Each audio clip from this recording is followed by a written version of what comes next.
Hola, les envío un cordial saludo. En esta ocasión abarcaremos el tema de aspectos conceptuales de la evaluación institucional. Mi nombre es Elías Ramírez Mesa, soy estudiante de la Universidad IEXPRO. Actualmente estoy cursando el doctorado en educación. Mi asesor en esta materia es el doctor Rosebel Enríquez Sánchez Carrillo.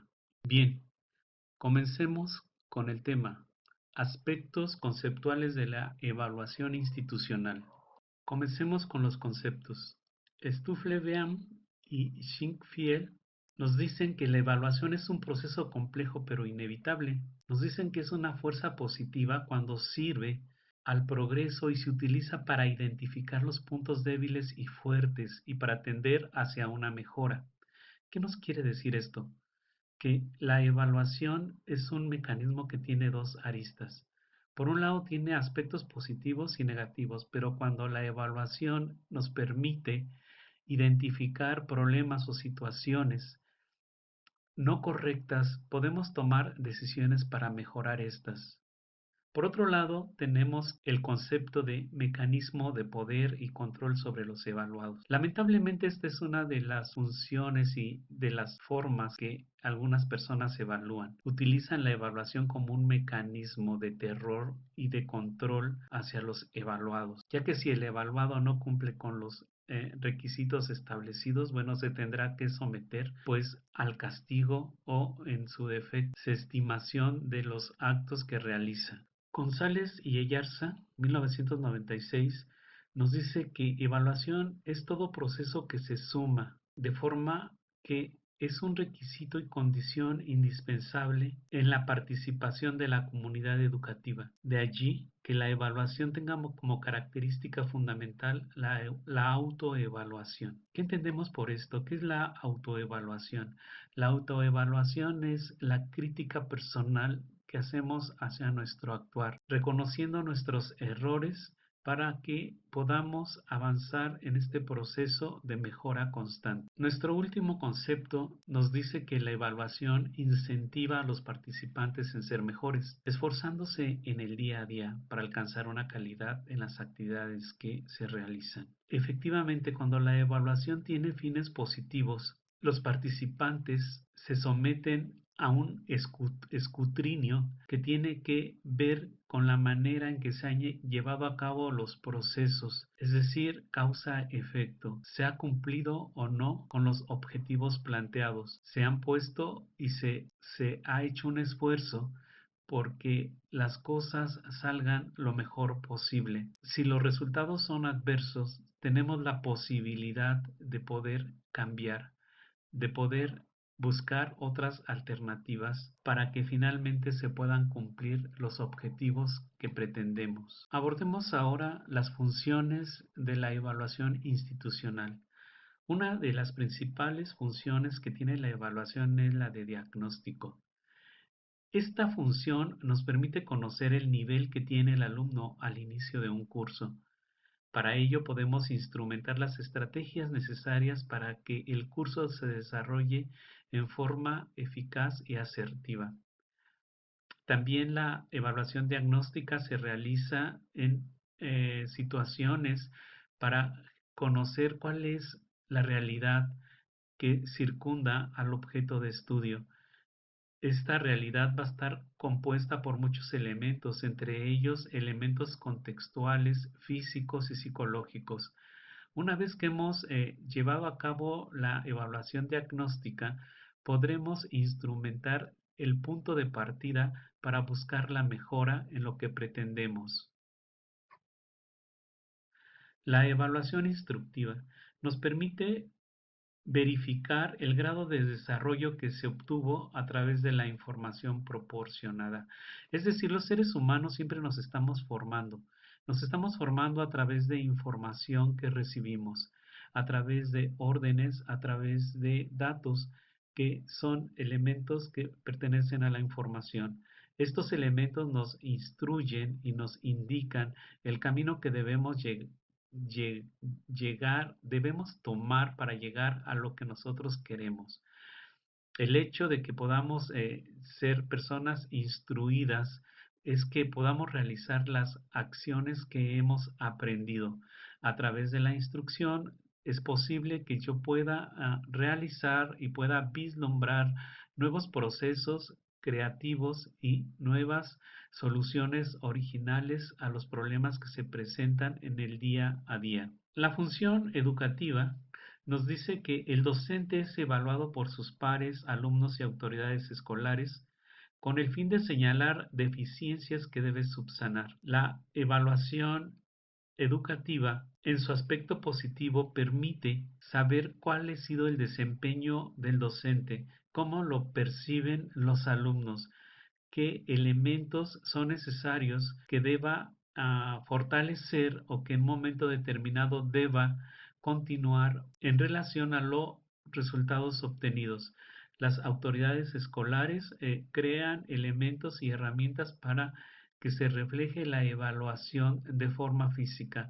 Estos documentos sirven para llevar un control acerca de la gestión y de los resultados que ofrece el docente en su labor.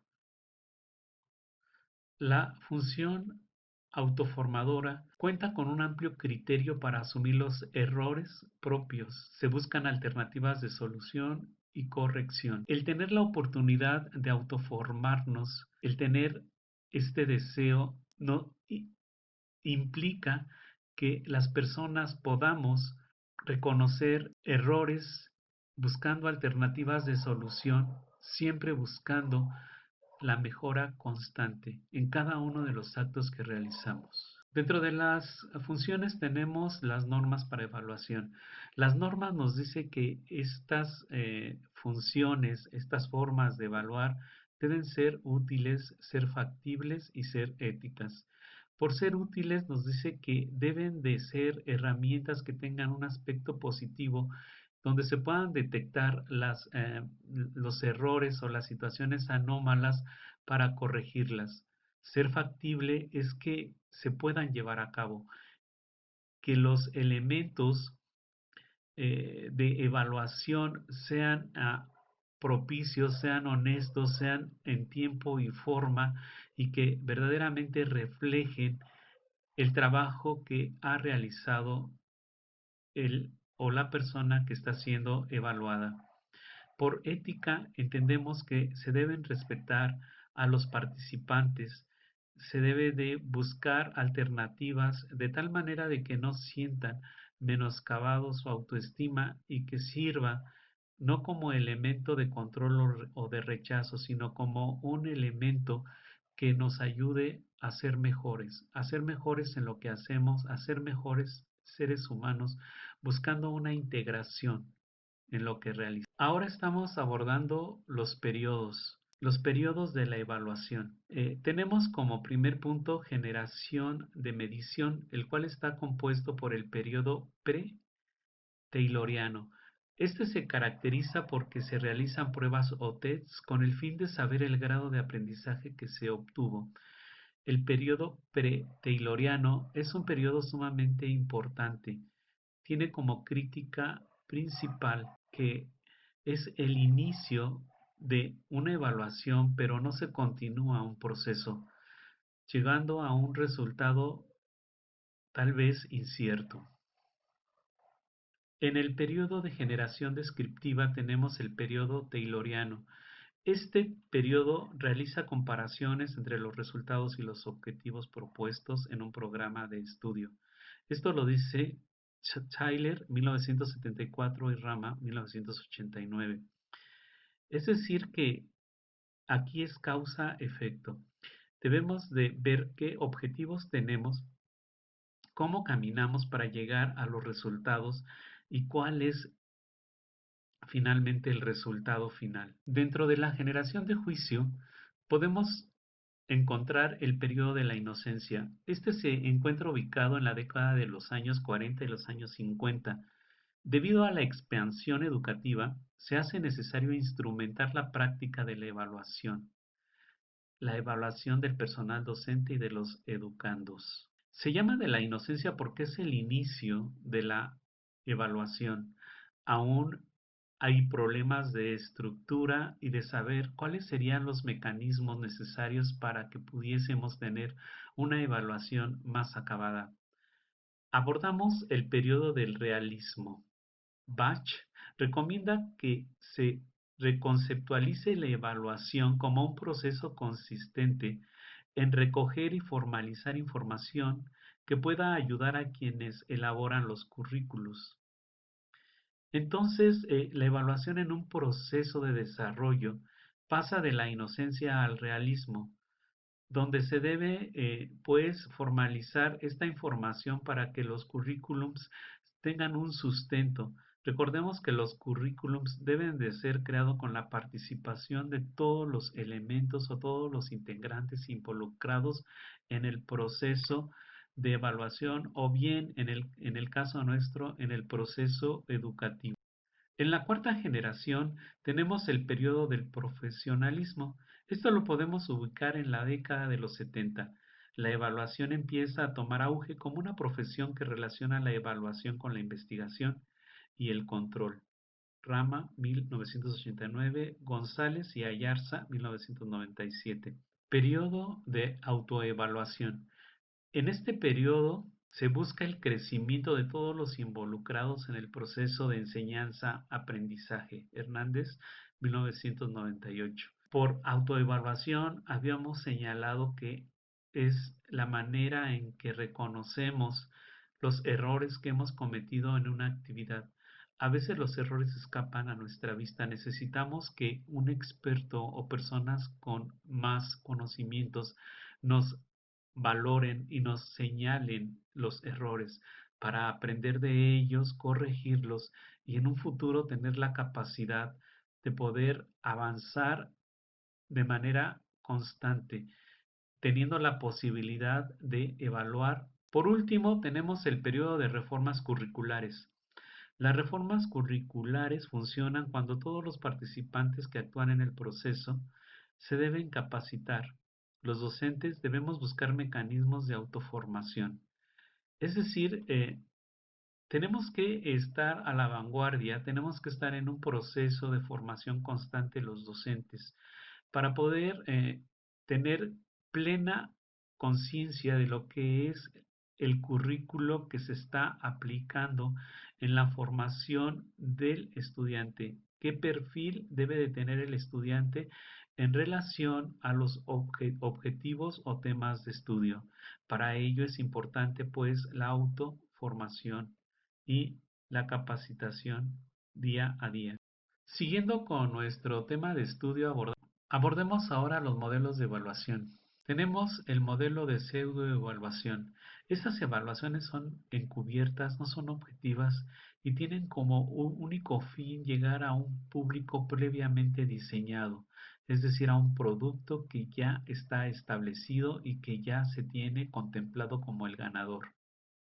El modelo de cuasi-evaluación nos dice Tiller que tiene el propósito de saber si los objetivos se han cumplido. A este modelo se le critica por ser una alternativa de proceso final. No contempla el proceso de desarrollo evaluativo. Evaluación verdadera. Este tipo de evaluación es una evaluación sistemática y continua.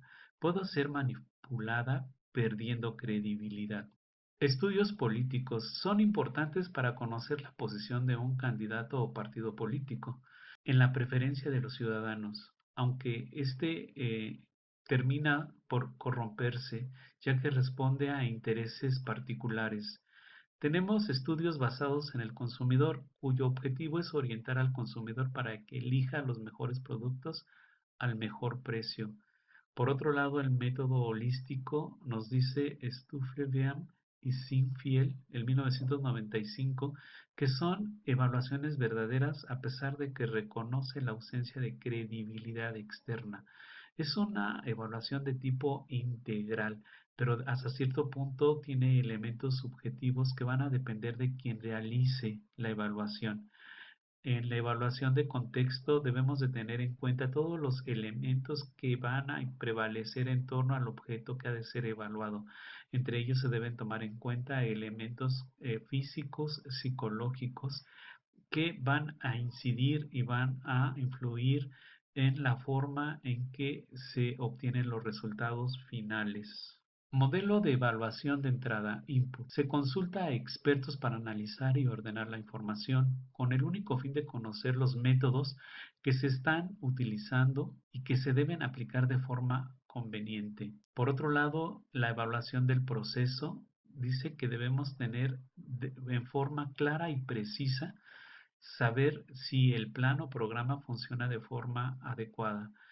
Para ello es importante que conozcamos hacia dónde nos dirigimos, cuáles son las líneas de acción que debe el proceso, cuáles son las actividades intermedias para llevar una evaluación continua y de esta manera lograr los objetivos planteados de forma evaluación del producto.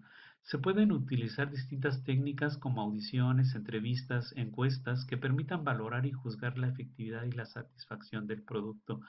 Para que un producto se considere bueno, exitoso, debe haber cumplido con las indicaciones planteadas en el proceso o en su desarrollo. La evaluación continua también va a influir en la evaluación del producto final. Si se ha cumplido con todas las actividades en forma asertiva y en forma sobresaliente, bueno, o diremos que el producto es un producto que tiene calidad. Evaluación iluminativa. Su objetivo es predecir y describir los aspectos que permitan obtener los resultados deseados. Es decir, vamos a tener muy claro sobre los elementos que vamos caminando, cuáles son lo que debemos cumplir, cuáles son los siguientes pasos para seguir abordando, llegar a una situación e incluso vislumbrar situaciones originales o distintas a las que en un momento determinado se habían planteado. Evaluación constructivista. Se utiliza en problemas sociales, tiene características específicas muy determinadas, por ello se vuelve complejo para aplicarla en la evaluación del conocimiento.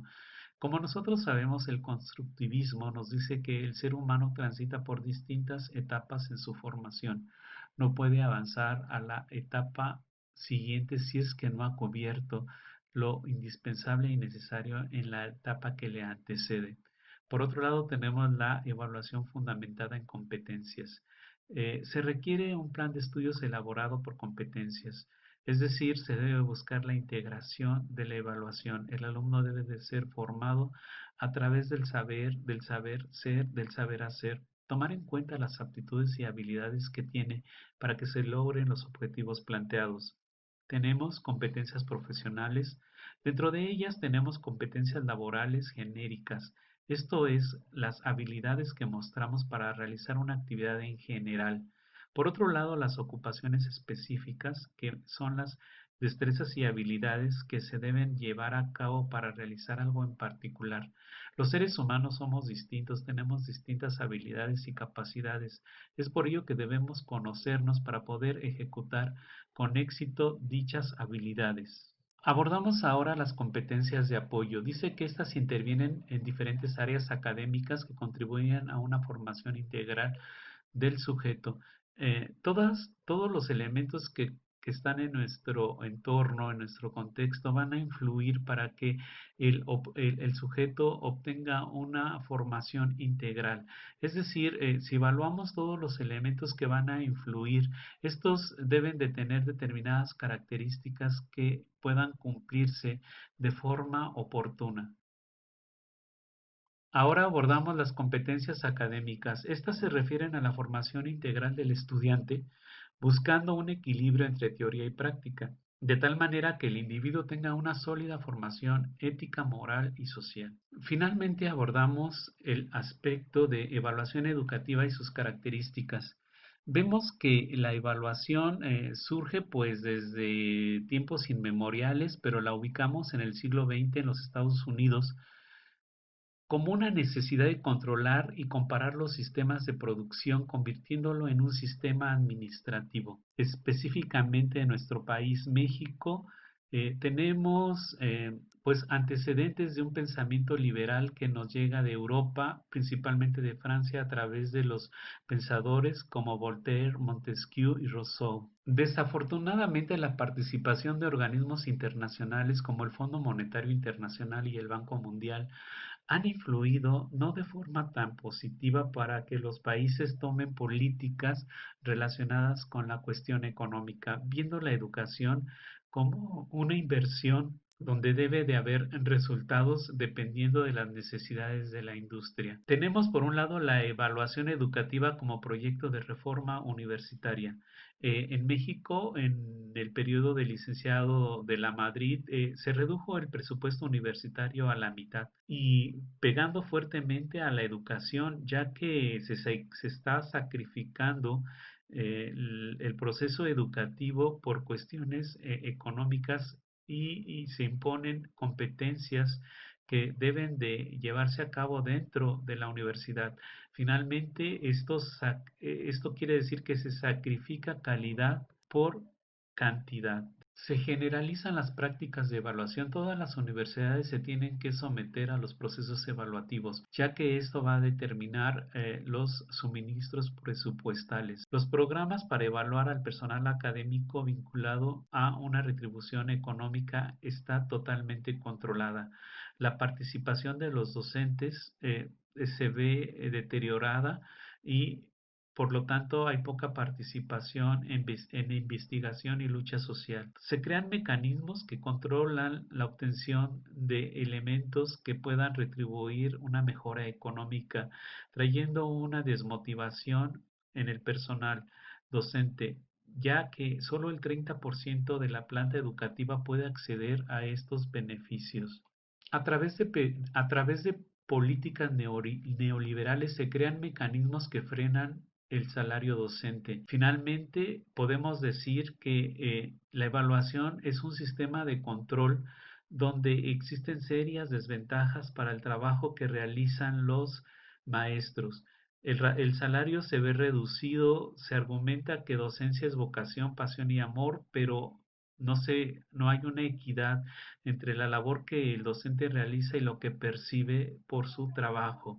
Es importante que se busque una equidad en relación al trabajo que se realiza buscando una mejor calidad educativa basada en una justicia y mejor distribución social. Por último, podemos decir que la evaluación es un proceso comparativo que se lleva a cabo en casi todos los actos de nuestra vida.